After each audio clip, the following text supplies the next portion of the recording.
I wasn't supposed to be awake. I'd been lying there for over an hour, eyes shut, breathing slow, trying to pretend everything was fine. That's how it had been lately, pretending. Pretending I didn't notice the way she flinched when I touched her. Pretending her girls' nights weren't turning into weekends. Pretending the silence between us was peaceful and not loaded like a gun with the safety off.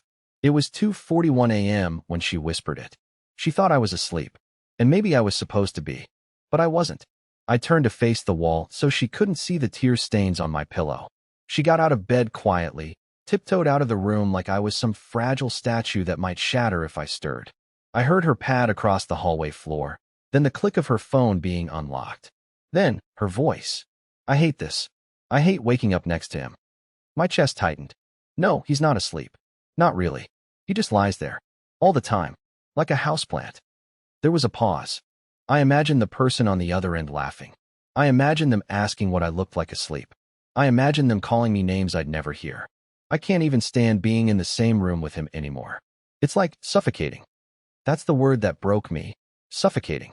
You know how it feels to realize that the one person you've bent your entire existence around can't even bear to inhale near you? My fingers curled into the bedsheet. I kept my back to the door. I didn't move. Not even when I heard her laugh. That fake, breathy laugh she used to give me when we were still something. Then came the final blow. I think I'd rather he just left. And that's exactly what I did. I waited until I heard the water running in the bathroom. Then I got out of bed, packed a bag silently in the dark, left my wedding ring on the windowsill, and walked out without a sound. She didn't hear the door close. She didn't know she'd said it loud enough for me to hear. But she'd find out. And when she did, her reaction wasn't confusion or guilt or even sadness. It was panic. Because I didn't just walk away from our bed. I walked away from the life she thought I was too weak to ever leave. I didn't sleep that night. Not really. I drove around the city with the heater on, just circling aimlessly with my bag in the back seat and the ghost of her words echoing louder than my engine. I think I'd rather he just left. You'd be amazed how cold a car feels when the only thing keeping you warm is heartbreak. Around 6 a.m., I parked in an empty grocery lot and sat there, still gripping the wheel like I was bracing for impact. I didn't cry. Not yet. But my hands were shaking. By 7:12, she texted, "Where are you?" Then at 7:16, "Did you go to work early?" And then at 7:23, "Curtis, what the hell?" I didn't respond. I turned off my phone and watched the screen fade to black. That felt like a metaphor, honestly. Like everything I'd been holding together with tape and blind hope had finally powered down. I couldn't go back. Not after hearing that. Not after realizing I had become background noise in a life I helped build. A few hours later, I checked into a cheap roadside inn with a broken vending machine and a sour smell I couldn't place. The woman at the front desk asked if I was okay. I lied and said I just needed a quiet place to write. She smiled like she believed me, which somehow hurt more. It made me realize how many strangers would treat me kinder than my own wife. Back home, though, things were unraveling quickly. When I finally turned my phone back on that evening, I had 12 missed calls, 6 texts, 1 voicemail. She never leaves voicemails. So I listened. Her voice was shaky. Not angry. Not confused. Panicked. "I just woke up and your stuff is gone. I don't know what this is, Curtis. If you're trying to make a point, just come home and talk. You don't get to just disappear like this. Not without saying something." But she had said something. She said everything. While thinking I was asleep. That was the point. I didn't call her back. Instead, I went online and froze our joint bank account. I transferred what was legally mine to a separate card. I locked down my credit. I wasn't trying to be cruel. I was trying to be smart. For once. Because something told me that the woman who couldn't stand me wouldn't stay calm for long. And I was right. The next morning, I got a text from her sister, of all people. We weren't even that close. It said, "Curtis, I don't know what happened, but Tessa is freaking out. She says you vanished and won't answer her. Can we talk?" I didn't reply to her either. And then came the last straw. Tessa posted a photo of us. Old photo. From some beach trip years ago. Captioned it, "Come home, please." Suddenly the woman who said she couldn't stand to be in the same room with me wanted me back in her world. But it was too late for that. Because while she was scrambling to figure out where I went, I was already making calls to someone I never thought I'd speak to again, someone who told me everything I was never supposed to know. And that's where the truth really begins to show its teeth. The thing about silence is, it makes people nervous, especially people with something to hide. And Tessa? Her silence didn't last long. By day 2, the text had turned from "please come home" to "what are you doing?" and then, like clockwork, to "you're being ridiculous." But I wasn't being ridiculous. I was finally being honest with myself. I spent most of that day sitting on the carpeted floor of the motel room, staring at the same duffel bag I'd thrown together in the dark. Half the clothes were wrinkled. I forgot socks. I didn't even pack my toothbrush. But I brought my old backup phone, the one she didn't know I still had. And on that phone, I had one number saved that I'd never had the courage to call before. Her ex-best friend, Mallory. Now, I know how that sounds. Messy. Dangerous. But here's the thing. Tessa and Mallory had a falling out about a year ago. I never asked for details because it sounded like girl drama, and I was always too tired to get involved. But Mallory had once told me, back when we were still on good terms, "Curtis, if you ever feel like something's off, you come talk to me. Don't let her mess with your head." At the time, I laughed it off. But now, I couldn't stop thinking about it. So I called. Mallory picked up on the second ring, and before I could even explain why I was reaching out after all this time, she said, "You found out, didn't you?" My stomach turned cold. I didn't even know what I had found out yet. So I told her everything, what I overheard, how I left, how Tessa was freaking out now that I was gone. There was this long pause on the other end. I thought she hung up. Then she whispered, "You need to know the truth, Curtis. And you need to hear it from someone who doesn't owe her loyalty anymore." And that's when everything started unraveling faster than I could keep up. Mallory didn't hold back. She told me Tessa had been emotionally checked out of our marriage for over a year, that the team outings were real, but that someone on her team had become more than just a colleague. His name was Dalton, some slick regional manager who only wore black and liked quoting startup podcasts like they were scripture. Apparently, it started with drinks, then rides home, then accidental hotel stays when conferences ran late. I wanted to throw my phone across the room, but I didn't. I needed to hear all of it. The most brutal part? Tessa had planned to leave me 6 months ago. She had been slowly pulling away on purpose, creating distance, picking fights she could blame on me. But when Dalton refused to commit to her outside of their little secret affair, she panicked. And she stayed. Not because she loved me, but because she didn't want to be alone. Mallory said she kept quiet for a long time, but the way Tessa talked about me, mocking me, calling me a backup plan, it disgusted her. That's why their friendship ended. Tessa thought Mallory was jealous. The truth was, Mallory just couldn't stomach the lies anymore. By the time the call ended, I was shaking. Not just with anger, but with a weird sense of relief. Like I'd finally confirmed I wasn't crazy. That the coldness, the distance, the way she looked through me like I was a shadow in my own home, it wasn't all in my head. It was calculated. But now, I was the one with control. And Tessa? She had no idea I knew everything. I took a deep breath, grabbed a notepad from the drawer, and started planning my next move. I wasn't going to scream. I wasn't going to fight. I was going to let the truth collapse on her all by itself. And when it did, she'd be the one left gasping for air. By the third day of my silence, Tessa was unraveling faster than I could have imagined. I stayed hidden. I didn't post anything. Didn't tell friends where I was. I became a ghost in my own story, and apparently, that scared her more than any fight ever had. The woman who once whispered that she couldn't stand to breathe the same air as me was now posting desperate quotes on Instagram stories and texting things like, "Can we talk like adults?" Or, "I don't want to lose everything over a misunderstanding." Misunderstanding. That word lit a fire in my chest every time I saw it. Meanwhile, I wasn't just sitting on motel sheets eating vending machine chips. I was collecting receipts. I messaged Mallory again and asked if she had anything concrete. I expected vague details, maybe some screenshots. What she sent me instead was a file, an actual folder she'd saved on her phone. Photos, audio snippets, a short video clip. I think she'd kept it originally out of anger, maybe fear, maybe guilt, but now she was handing it over to me like a gift I never wanted. One photo was from a company retreat in June.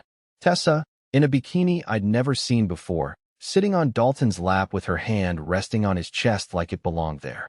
Another was from just a few weeks ago, her laughing at some rooftop bar, her hand resting comfortably on his thigh under the table, clearly thinking no one was watching. The video? Short. shaky. A few seconds of her voice, unmistakably hers, giggling and whispering. Curtis still thinks I'm in yoga class. I nearly dropped the phone. My hands were ice. I watched it again just to be sure. The way she said it, not with guilt, but with smugness, it gutted me more than any scream ever could. But here's the part one didn't expect. That same morning, Dalton's wife messaged me. Yup, turns out Mallory didn't just send the files to me. She sent them to her, too. Her name was Kaylin, and she didn't waste time. Her message was cold and surgical. I believe we have something in common. I think it's time they both find out what that feels like. Now suddenly, this wasn't just me quietly escaping a toxic marriage. This was a slow, calculated demolition of a lie two people had wrapped themselves in for months. Tessa still had no idea I knew about Dalton, let alone that I'd spoken to his wife. She thought I was out sulking, sleeping in my car, waiting to come crawling back. So I gave her exactly what she was waiting for. I messaged her. Just one line. Meet me at the cafe on 14th, noon tomorrow. No lies this time. She replied in seconds. Yes. Thank God. I've missed you. She had no idea what was waiting for her at that table. And I made sure Dalton had no idea, either. Because I wasn't walking into that meeting alone. And by the time it ended, neither of them would be able to pretend anymore. I got there 10 minutes early. The cafe was one of those upscale, glass window spots she always dragged me to on Sundays, the kind where they spell your name wrong on purpose and act like burnt coffee is a personality. I chose the table by the window, not for the view, but because I wanted her to see me waiting. I wanted her to walk in and think, for just 1 second, that maybe she still had control of the narrative, that maybe I was here to talk things out, that maybe she could twist this into another emotional reset where she played the misunderstood wife and I played the desperate fool begging for her affection. But the difference this time was simple. I wasn't alone in this story anymore. I saw her before she saw me. She was wearing that soft pink coat, the one I bought her 2 Christmases ago. I remember thinking she looked stunning in it back then. Now, all I saw was the costume of someone rehearsing a lie. Her steps were slow, hesitant. Her eyes were scanning, and when they landed on me, she smiled. Not with relief, with calculation. Like she thought she was about to win something. She sat down across from me, took off her coat like it was a show, and tilted her head. You look tired, she said, like it was concern. Like she didn't know she was the reason I hadn't slept in 3 days. I didn't respond to that, just nodded toward the counter. You want anything? She shook her head. No, I just want to talk. I think we've both been under a lot of stress lately. I said things I didn't mean. I didn't know you heard me that night. That was the first twist of the knife. She knew, and she'd still spent days lying to my silence. I didn't mean it like that, she added quickly. I was venting. You were asleep. It wasn't. You said you hated waking up next to me. I interrupted, flat. You said you couldn't stand being in the same room with me. She swallowed. It was just words. Was Dalton just words too? That stopped everything. Her face changed in a second. The fake calm drained out of her like a leak in a pipe. What? I leaned forward. You know what's funny? I was going to keep this just between us. I was going to walk away clean. Let you deal with the silence. But then I got curious. So I made a few calls. Talked to someone you probably never expected me to. She was pale now. Her lips parted, but nothing came out. And then she called me. I added. Dalton's wife. Sweet woman. Much more composed than I expected. She and I had quite the conversation. The door behind her opened. And there they were. Dalton. And Kaylin. They walked in like they'd rehearsed it. Kaylin spotted me immediately and gave the slightest nod before locking eyes with her husband. Dalton froze. Tessa turned around just in time to see his face go white. She stood up so fast her chair nearly tipped. What is this? She hissed. No lies this time, remember? I said. That's what I asked for. Dalton took a step back, but Kaylin was already moving toward the table. Calm. Collected. Her phone was in her hand, and I knew what was queued up on it. The video. The one with Tessa's voice giggling about me still thinking she was in yoga class. Don't, Tessa warned. But it was too late. You destroyed your marriages over lies, Kaylin said, voice steady. At least now, you both get to hear what truth feels like. And right there, in the middle of that trendy cafe with the polished floors and curated playlists, the entire charade fell apart. Tessa couldn't even look at me. Her eyes darted between us like she was searching for an exit. Dalton mumbled something about being set up, but no one listened. It didn't matter anymore. The damage was done. No screaming. No slapping. Just four people standing in the ruins of a secret that had been lived like a second life. I didn't wait for her to explain. I didn't ask her to apologize. I just stood up, placed my wedding ring on the table between us, and walked out. And this time, she saw me leave. I didn't go back to the motel. I didn't need to. Something in me had shifted the moment I walked out of that cafe. Not because I felt powerful, I didn't. I still felt hollow, sick, tired. But at least now everything was out in the open. No more pretending. No more lies being whispered when I wasn't supposed to hear. Everyone knew. Every mask had been ripped off. What I didn't expect was how quickly Tessa would lose control. Less than 3 hours after the cafe explosion, I started getting calls from mutual friends, people we hadn't spoken to in months.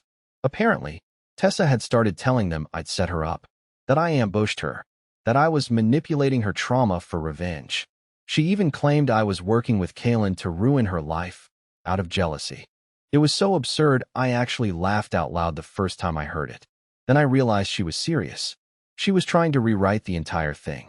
She even posted a long, vague status online about toxic men weaponizing silence, and fake allies who pretend to help women heal while secretly resenting their strength. She didn't name me, of course, but everyone knew. I was the ghost in every sentence. And people, mostly her work friends, started messaging me, accusing me of emotional abuse. Me, the guy she said felt like suffocating air. I didn't respond. I didn't defend myself. I didn't even open most of the messages. But it hurt. Of course it hurt. Because while she played the victim in public, I was the one alone in a rented room with a bag of clothes that still smelled like home. And yet, something told me this was just her first move. Because when Tessa realized the public sympathy wasn't enough to bring me crawling back, when she realized I wasn't going to fight her online or beg her to stop, she took it one step further. She showed up at my sister's house, unannounced, crying. And the story she told my family? It was a masterclass in manipulation. I found out from my sister's husband. He texted me while I was sitting in my car outside a laundromat, waiting on the world to make a little sense again. The message was short. Just, Tessa's here.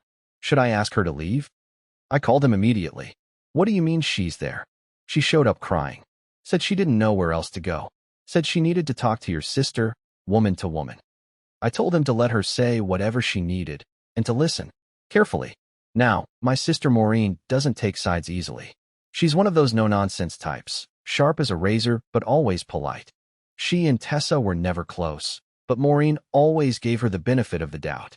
So when Tessa showed up at her door with red eyes and a trembling voice, Maureen sat her down and listened. But what Tessa didn't know, and what I had counted on, was that my sister doesn't just listen. She remembers every word. Tessa started with apologies. Soft ones. The kind that don't really say anything. I know I hurt him. I didn't mean for things to get this far. We both made mistakes. Classic stuff. Safe. Vague. Manipulative. But then she slipped. She said something that didn't match the performance. She said, I just thought he'd be too passive to actually do anything. My sister told me that's when she stopped playing nice. Too passive, Tessa had said. I didn't think he'd react like this. I thought he'd just wait until I cooled off. Maureen asked her, point blank. Wait for what? For you to stop lying? For your affair to end? Or for him to forget you said he suffocated you? Tessa froze.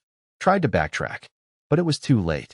Maureen told her, in the calmest voice imaginable, you didn't come here for closure.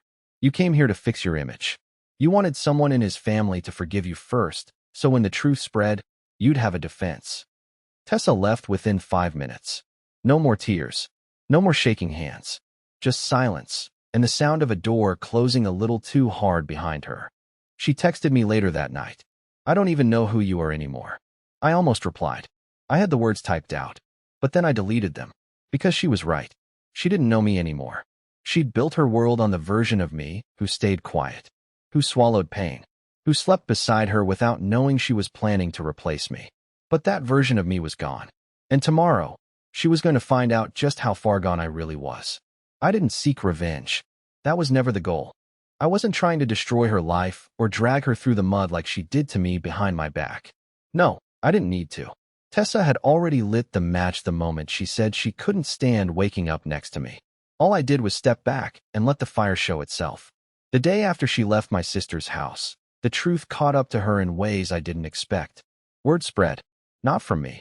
I never posted a single thing, but from people who finally felt free to speak.